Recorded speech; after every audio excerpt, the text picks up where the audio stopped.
Graça e paz do Senhor Jesus a todos. Hoje nós estamos aqui com a gravação do último capítulo do livro de Atos. Ontem nós tivemos uma tempestade bem forte, né? Um navio tentando chegar a Roma e toda aquela trajetória e toda aquela bênção, né? Todo aquele livramento que o Senhor deu, não só para Paulo, mas com todos aqueles que com ele navegavam. Porque os que navegam com homens de Deus tem o livramento junto com eles, amém? E depois disso, depois de toda aquela tribulação, Paulo está aqui, chegando na ilha de Malta. Diz assim o capítulo de Atos 28. Uma vez a salvo em terra, nós descobrimos que nós estávamos na ilha de Malta. O povo de lá nos tratou com muita bondade. Por ser um dia frio e chuvoso, fizeram uma fogueira na praia para nos receber. Enquanto Paulo juntava um monte de gravetos e os colocava no fogo, uma cobra venenosa que fugia do calor mordeu a sua mão. E quando os habitantes da ilha viram a cobra pendurada na mão de Paulo, disseram uns aos outros: sem dúvida ele é um assassino. Embora tenha escapado do mar, a justiça não lhe permitiu viver.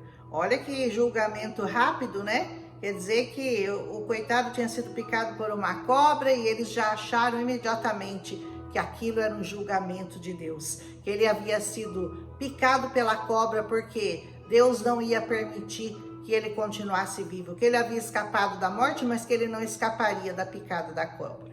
Mas Paulo sacudiu a cobra no fogo e não sofreu nenhum mal. O povo esperava que ele inchasse ou caísse morto de repente, porque ele era uma cobra que eles conheciam, e eles sabiam que aquela cobra era muito venenosa e todos aqueles que eram picados por ela morriam.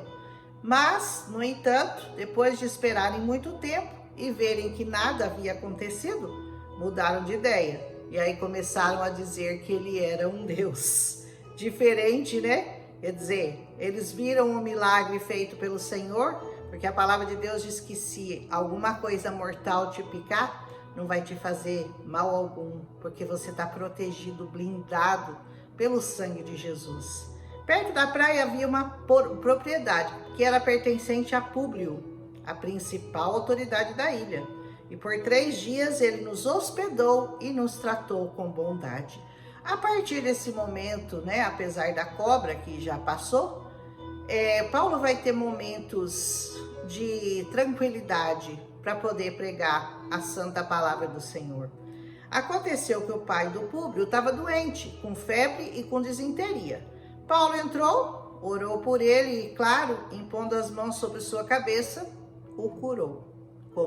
Como ele sabia muito bem fazer isso, né? Ele tinha esse dom de cura, porque em nome de Jesus nós temos o poder nas mãos da cura. Então os demais enfermos da ilha vieram e todos foram curados. Quantos foram curados? Todos. Todos foram curados. Como resultado, fomos cobertos de presentes, de honra, e quando chegou a hora de partirmos, o povo nos forneceu todos os mantimentos necessários à viagem. Aqueles que são do Senhor sempre são supridos em suas necessidades. Nunca duvide disso. A palavra de Deus diz: eu já vi muitas coisas debaixo desse sol da terra, mas eu nunca vi um justo a mendigar o pão. Se você está passando necessidades, saiba que o Senhor é poderoso para suprir todas as suas necessidades em glória. 3 meses depois do naufrágio, nós embarcamos num outro navio que havia passado o inverno na ilha. Era um navio alexandrino que tinha na parte da frente a figura dos deuses gêmeos. Foi nesse navio aí que o Paulo embarcou. Aportamos em Siracusa, onde nós ficamos 3 dias.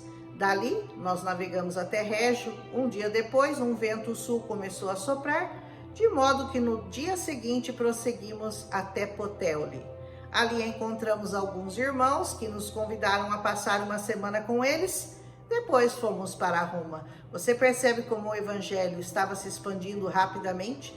Em todos os lugares que Paulo passava, ele fazia discípulos e lá já havia discípulos feitos por outros que tinham passado por ali e pregado o evangelho. O evangelho foi disseminado muito rapidamente na época dos apóstolos.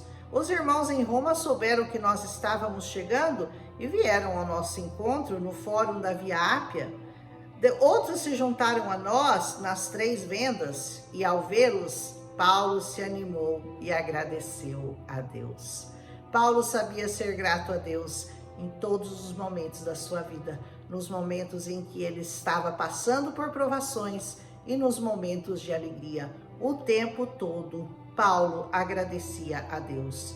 Um dos segredos de servir a Deus é ser grato em qualquer circunstância, debaixo de sol, debaixo de chuva, enfrentando problemas, dificuldades ou momentos bons. Sempre você tem que dar graças ao Senhor. Seja grato ao Senhor por tudo que Ele te dá, até provações. É difícil, né? Mas até provações são bênçãos e a Bíblia vai nos provar isso. Quando chegamos a Roma, Paulo recebeu permissão de ter sua própria moradia. Olha que vantagem, hein? Agora ele tinha sua própria casa, sob a guarda de um soldado, é claro, né?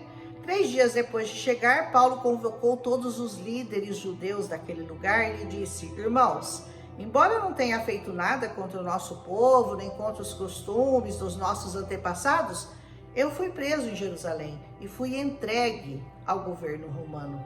Os romanos me interrogaram e eles queriam me soltar, pois não encontraram nenhum motivo para me condenar à morte. Olha ele se defendendo diante dos judeus, né?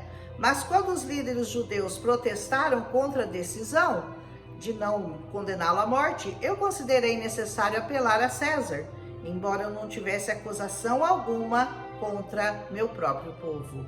Por isso pedi a vocês que vocês viessem aqui hoje, para que nós nos conhecêssemos. Ele não ia perder essa oportunidade de pregar para os judeus, né? Porque Paulo não perdia oportunidades de pregar para ninguém. E também para que eu pudesse explicar que eu estou preso com estas correntes. Por quê? Porque eu creio na esperança de Israel. Eles responderam: nós não recebemos nenhuma carta da Judeia e ninguém que veio de lá nos informou coisa alguma contra você. Contudo, queremos ouvir o que você pensa, pois o que sabemos a respeito desse movimento é que ele é contestado em toda parte. Embora eles não soubessem muito bem sobre Jesus, mas eles já tinham ouvido falar e eles estavam curiosos para saber qual era a mensagem do Evangelho. E então marcaram uma data, e neste dia muita gente foi à casa de Paulo. Ele explicou, testemunhou sobre o reino de Deus, e desde cedo até a noite, um dia inteiro de pregação, procurou convencê-los acerca de Jesus, com base na lei de Moisés e nos livros dos profetas. Olha como é importante, né, a presença de Paulo junto aos judeus para pregar o evangelho, porque ele era fariseu de fariseus, ele conhecia a lei mosaica como ninguém, ele era mestre no Velho Testamento. Então ele provava ali no Velho Testamento todas as promessas que falavam sobre Jesus e ele mostrava que Jesus havia cumprido todas elas. E depois, alguns foram convencidos, diz essa palavra, como ele disse, mas outros não creram. E até hoje, essa divisão está presente no mundo todo, né? Aqueles que creem nessa palavra, nessa promessa, nas promessas do Senhor, e aqueles que não creem. Isso será a divisão eterna até o dia do julgamento final. Alguns crerão para a salvação e outros não crerão para a sua própria condenação. E depois de discutirem entre si, eles foram embora com essas palavras finais de Paulo. O Espírito Santo estava muito certo quando disse aos nossos antepassados, por meio do profeta Isaías: olha o que ele vai falar para o povo judeu, do que disse o profeta Isaías a respeito deles. Diz assim: vá e diga a esse povo, quando vocês ouvirem o que eu digo, vocês não entenderão. E quando vocês virem o que eu faço, vocês não compreenderão. porque o coração desse povo está endurecido. Ouvem com dificuldade e têm os olhos fechados, de modo que seus olhos não veem e seus ouvidos não ouvem. Muitas pessoas são assim até hoje para esse evangelho. Elas veem, mas não entendem. Elas ouvem, mas os ouvidos estão fechados para a pregação dessa palavra. Seu coração não entende e não se voltam para mim e nem permitem que eu os cure. Muita gente está sofrendo de tristeza, de angústia, de depressão, de opressão. Sabe por quê? Porque não se deixam convencer pelo Espírito Santo de Deus e não permite que o Espírito Santo de Deus os cure. Tem gente que não quer ser curada pelo Senhor, se recusa. Se você tiver, se a dependência que você prega para ele for do Senhor Jesus, ele não quer te ouvir, ele não quer obedecer ao Senhor, ele não quer seguir princípios dessa palavra, ele não quer louvar o Senhor, ele não quer ter trabalho de ir à casa do Senhor, ele não quer servir ao Senhor. É simples assim, ele não quer, então ele não permite que Deus o cure, porque Deus não quer? Não, porque ele não quer. Amém? Portanto, quero que saibam que essa salvação vinda de Deus também foi oferecida aos gentios. Nós somos os gentios. Mesmo entre os gentios, haverá os que vão aceitar, haverá os que não vão aceitar. E ele diz, mas eles a aceitarão. Muito mais gentios aceitaram a palavra de Jesus do que judeus. Depois dele ter dito essas palavras, os judeus partiram em grande desacordo um com os outros. Uns saíram de lá crendo, outros saindo de lá bravos, saíram de lá enfurecidos, porque fecharam o coração, endureceram seu coração, não tiveram olhos para ver, nem ouvidos para ouvir aquela palavra que Paulo trazia, mesmo provando ali, mesmo lendo o Velho Testamento, comprovando que Jesus era verdadeiramente o Cristo, fecharam seu coração e não o receberam até o dia de hoje. Durante os 2 anos seguintes, olha quanto tempo, né? Paulo morou lá em Roma, às próprias custas, ele se custeava, ele fazia tendas, e a todos que o visitavam, ele recebia, proclamando corajosamente o reino de Deus e ensinando a respeito do Senhor Jesus, sem restrição alguma. E assim termina o livro de Atos. Que você tenha a mesma postura, o mesmo posicionamento do apóstolo Paulo. Pregue esse evangelho a tempo, fora de tempo, para as pessoas que creem, para as pessoas que não creem. Você nunca sabe aonde você está semeando e pode ser uma terra boa. Então não deixe de semear, porque quem conhece essa palavra, quem conhece o coração das pessoas, é só o Senhor. Então não olhe para uma pessoa e julgue, essa não vai crer, para essa eu não vou pregar. Nunca faça isso. Não desista de ninguém, não desista de pregar o evangelho. Pregue o evangelho todo o tempo, mas pregue com fé. Pregue com fé e ensine com coragem sobre o reino de Deus e a respeito do Senhor Jesus, sem restrição alguma. Não te atemorize, não tenha medo. Vá em frente, avance, pregue essa palavra com fé, com coragem, com determinação, com amor e com a certeza que aquele que prometeu é fiel para cumprir todas as promessas que estão aqui.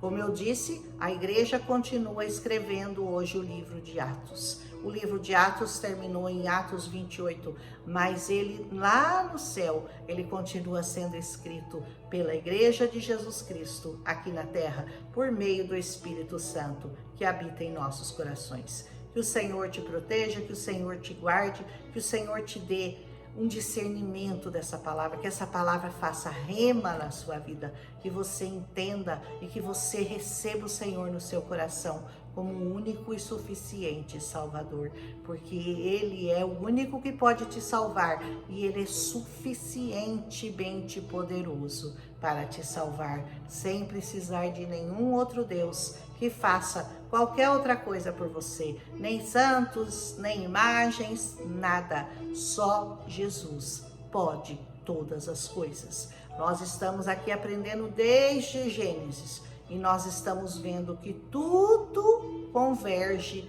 para a pessoa do Senhor Jesus. Ele é a palavra viva, ele é o verbo que se fez carne e que habitou no meio de nós. Aleluia! Um abraço e até amanhã, que nós vamos começar o livro de Romanos. Romanos é um livro que eu gosto muito, foi o primeiro livro que eu estudei na minha conversão, há 36 anos atrás. O livro de Romanos é um livro que eu estudei por muito tempo, assim, com minúcias mesmo. Eu gostei muito de estudar o livro de Romanos. Espero que vocês tenham esse mesmo prazer que eu tive. Vamos continuar os nossos estudos. Se você gostou, deixa seu like, digita um amém aí, compartilha com as pessoas que você acha que podem se interessar e que, se você foi edificado, compartilha com quem você ama. Um abraço em Cristo Jesus e até amanhã com Romanos capítulo 1.